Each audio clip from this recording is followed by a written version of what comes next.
I have no problem with political polarization if its net effect is that of truth. Yeah. What's virtuous about being moderate in the face of someone's life being turned to ruins by lies? You don't get to lie and then defame the person fighting that lie for polarizing America. 5 leftist hoaxes of 2019.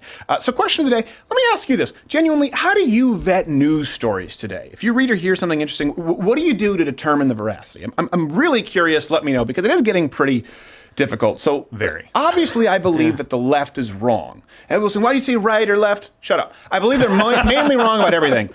But that means wrong, not dishonest. Right. But we have seen a new threat emerging in 2019. In the past, they would usually bolster their claims, the progressive left, with evidence that maybe we didn't think supported. We would disagree on the idea that it supported their conclusions.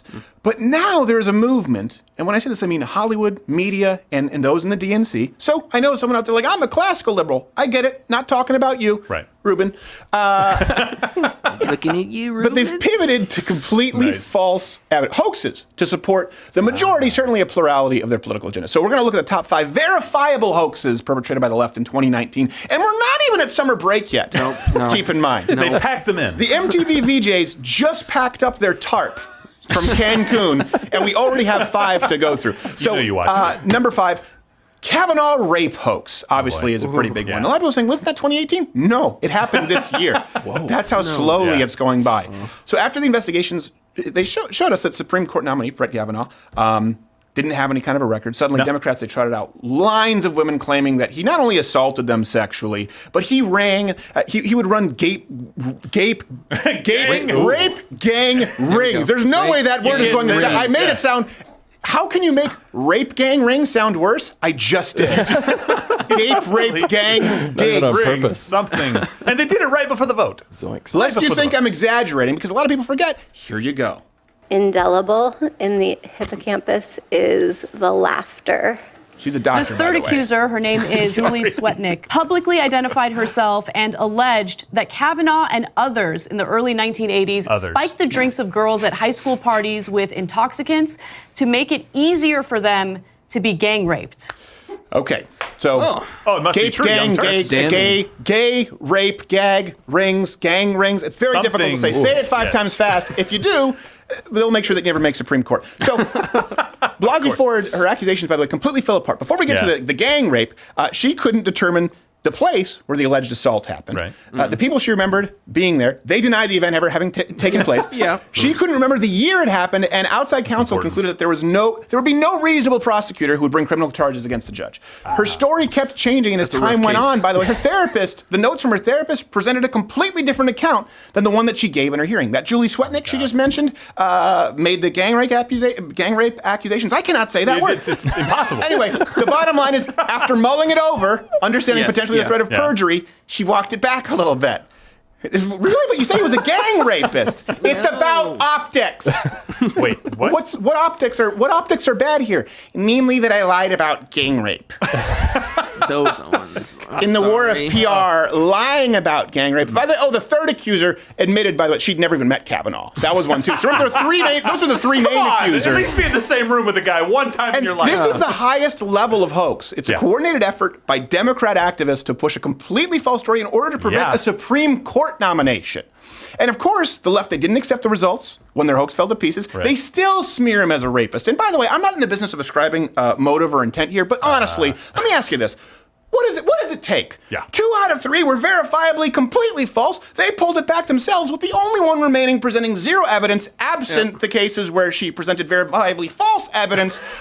What does it take to just admit you were wrong? What does it take to just allow for innocent until proven guilty? Number 4 hoax, we have to rattle off this. There's so many here. Of course, the Russian collusion conspiracy theory. Now, I know this technically, of course, it started years ago. Came to a head in 2019. Democrats refused to accept the results of our democratic election. Of course. Which, of course, should send shivers down your spine when you're talking about democratic socialism. Well, you don't even believe in the first part, which you're using to try to make the second part sound less shitty. You don't even believe in that first part. You're trying to whitewash it with the part you don't care about. Anyways, they claimed it was this result of a vast conspiracy between Trump and Russia. Lest you think we're making it up, let's get in the DeLorean. Welcome back to Reliable Sources, where every day we're trying to keep track of the drip, drip, drip of the Russia investigations. And it was not until after the election that the extent of the Russian involvement in our presidential election really came to light. So you have seen direct evidence of collusion? I don't want to go into specifics, but I will say that there is evidence that is not circumstantial and is very much worthy of investigation. Listen, how's he in office? I don't want to get into specifics. Why is that? Namely, I don't have any. Not a single one. That is exactly what he said. Sure, but I'm pretty sure he did the Devil's Triangle in a rape gang ring. So by the way, how does this end up? We conducted an investigation, cost taxpayers, you and I, good for us, $25 million. Oh, wow. Found there was no collusion. There was no obstruction. No criminal activity whatsoever. By the way, we also found out that some of the warrants were granted based on evidence presented from sources like the Steele dossier created by Fusion GPS. We've talked about that. A Democrat research firm in Russian. So that's kind of something that maybe we should look into. And I would say this. In 2018, maybe we could have still called this a hoax. Yeah. Or maybe it would have been unfair, I guess, to call it a hoax, but because we were still investigating. But now we know it was a false claim based on false evidence. Yeah. Proven false after 2 years, $25 million. I mean, that's as thoroughly debunked as a hoax can get. All of this, Hillary Clinton, she still claims the election is stolen. As I've been telling candidates who have come to see me, you can run the best campaign, you can even become the nominee, and you can have the election stolen from you. Or lose! You know, it's almost like she's talking about herself there. It's like, Hillary, that seems like a really niche motivational speech. Very specific. How many of us would that apply to? That one was more for me. And of course, Democrats are calling for more investigations. This is where I think it's gone from hoax to conspiracy theory. And this occurs with almost all conspiracy theories. It doesn't matter how much you disprove the conspiracy.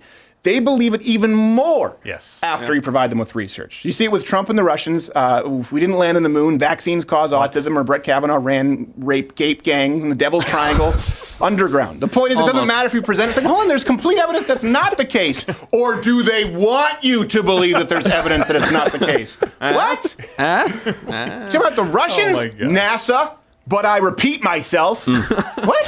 Wait, what? What's happening? Also, if the Earth were rotating, if you went up in a helicopter and you went up and you were in Cameroon, you would land in Schenectady. What? I mean, have you been to Antarctica? By the way, I want all those people to move to Canada. Hit the notification bell. They won't do that because they don't believe it exists. Fall off the edge of the earth with a wild link. Bookmark the page because apparently notifications don't necessarily work. Join Mug Club. And, of course, subscribe on iTunes for some exclusive content there. Hoax number 3 in 2019. Again, this is all the same. I know people are going to think I'm scraping. No, this was really easy. Yeah, very, very easy. Jussie Smollett hate hoax. That seems... So what did he claim? Best actor. For people who forget the absurdity of it, and this is important to go back, I think, and look at the time capsule, kind of like when you have your 20-year high school reunion, because we need to remember what it is that everyone believed at that moment in time. Freezing Chicago night, 2 masked Trump supporters said this is MAGA country before they tried to strangle him and pour bleach on him. The attackers? It's the attackers, but it's also the attacks. It's like, at first it was a thing of like, listen, if I tell the truth, then that's it, because it's the truth. What? The truth. Then it became a thing of like, how can you doubt that? Like, how do you not believe that? Let me take a wild guess. And then it became a thing of like, a thing of like, it's not necessarily that you don't believe that this is the truth. No. You don't even want to see. How many times he said the truth? No, it's that we don't believe it. The only part you got wrong is the truth. It's we don't believe you. Oh my gosh. It is the truth. And then how can somebody but then you realize that's because it is the truth. How many times did you just say truth? You're like Destiny's Child who rhymed down like that with down like that 5 times. Oh my gosh. By the way, in case, again, we now know the 2 Nigerian brothers worked on the show Empire, purchased the materials using the attack. Jussie paid them. We have the checks. We have the stuff that he paid them with. It's not just the first time in history paid by check. Again, just in case you don't believe me, here's a video of them purchasing what item? Everything for the hate crime. Look at that. Looks like masks, hat, camouflage. Masks, a noose, and a bottle of Clorox. Boys will be boys. That's a Saturday night. That is a Saturday night. Everybody buys those things. So this is important because the DA found Smollett guilty fabricating the hoax. Yes. Hoax. What is it with my mouth isn't working? Refused to send him to anything but 16 hours of community service. That's a lot. And this is one of those things, I think this is one of those situations people will look back in history, kind of like with OJ, and I'm not saying he's like OJ, just as unlikable.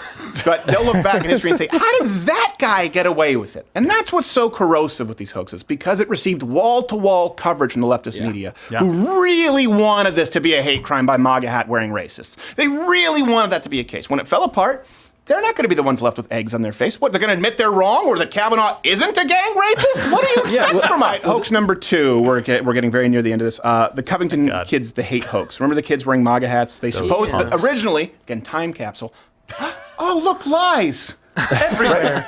They supposedly they surrounded a poor Native American, Indian, who they were trying to have an Indigenous Peoples March, and apparently the kids surrounded this what's the term we use? Redskin.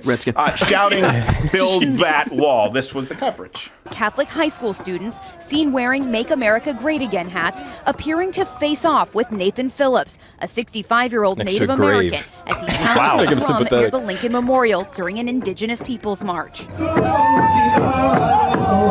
I heard them saying, build that wall, build that wall. You know,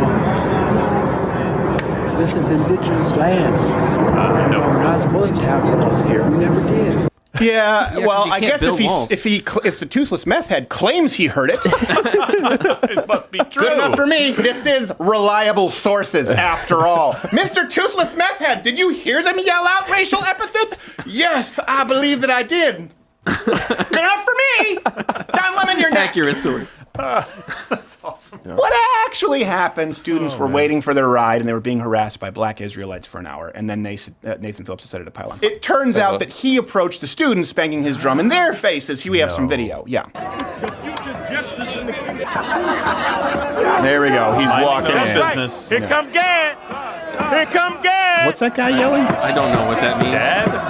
Here come Dad? Well, listen, it makes more sense when you understand that Nathan Phillips is a deranged activist who he does this all the time. After the Covington kids controversy, he tried to storm a Catholic church in the middle of mass, banging his drum. Oh, boy. Yeah. Students of Covington Catholic High School be reprimanded, not just by the school Not a charismatic guy. and seniors, but by their upcoming universities.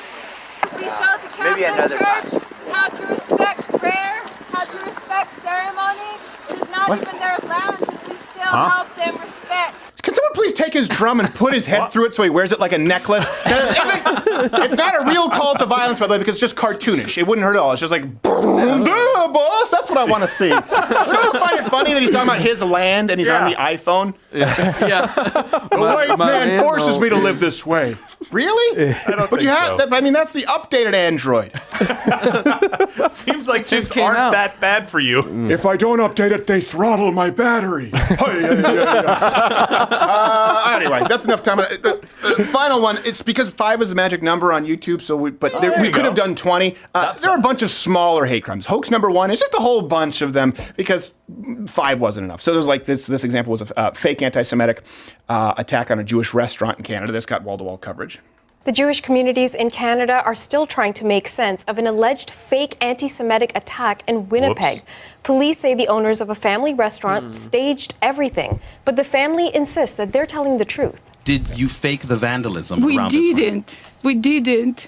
Because we don't joke about swastika on our walls. One of the Swastika owners narwhals? said she was assaulted and was painted with hateful graffiti. Those are terrifying. But after investigating, police charged 3 members of the family with public mischief. Imagine an episode of Lock Up with a swastika narwhal. he's got the Edward Norton American History tattoo. This means not welcome. Anyway, it was fake, by the way. And there were a bunch of fake LGBT hate crimes in Portland. The reporter Andy Engo, and not going to be featured on this show anymore. He researched a bunch of these reports in a supposed wave of hate crimes. We've heard about this a lot, right? Yeah. This is why it's important, because the narrative has been set by this wave, this surge in hate crimes. It's everywhere. This investigation found that they almost all fit the pattern of being highly publicized despite having no evidence ultimately leading to no police investigations. So why are these number 1? That's a bad look. Yeah. Instead of a bigger profile hoax? And that's because these smaller hoaxes, they actually push the narrative more than the big ones, because fewer people know that they're hoaxes. Media reports on them at one point or another, and then they turn out to be false because these aren't as high profile of people, they don't hear about it. They never knew that it was a hoax. They all remember was the original. Just like you have many people, by the way, who still believe Kavanaugh to be a rapist, but not as many because there have been enough people like us who've been at the forefront of that. The media indicts. The media is very quick to indict. They don't vindicate. Okay, by the time vindication or truth emerges, they've moved on. They're super fast to indict, slow to correct or vindicate, if ever. We're at a point where leftists, they openly push hoaxes on CNN, MSNBC, New York Times. It's not people at the fringe. That's what's important. We have senators, congressmen, presidential candidates pushing hoaxes that have been conclusively disproven, okay? And by the way, then these people have the nerve, this is what really bothers me, the nerve to bemoan today's political polarization. I've said this so many times and I stand by it. I have no problem with political polarization if its net effect is that of truth. What's virtuous about being moderate in the face of someone's life being turned to ruins by lies? Let me ask you this, okay? Let's say you're up for a job, big promotion at your job, okay? 3 women come forward and accuse you of running rape gangs, which has zero basis in truth. If you don't go along with it, if you fight it with every fiber of your being, are you guilty of contributing to the office polarized climate? What if it was your kids who were accused of a hate crime? And if you don't passionately fight back, their names, their reputations, ability to make future livings, they'll be ruined for the rest of their lives. It's called obstruction. Right. It's obstruction. Is the G. Willikers, let's listen to both sides, milquetoast pansy, more virtuous than the person who fights back? And this is the thing, I'm not going to play this game with the left because, like you see with these hoaxes, they're only going to get worse. And then, when disproven, they move on. You don't get to lie and then defame the person fighting that lie for polarizing America. So this is something I think everyone out there needs to decide. You have to take inventory of how you've reacted to these stories, okay? And ask yourself a question, what's more desirable? A lie that brings people together at the cost of destroying everything, but particularly an innocent person, or the responding truth that sows division? Might be a tough one for you. For me, it's pretty easy.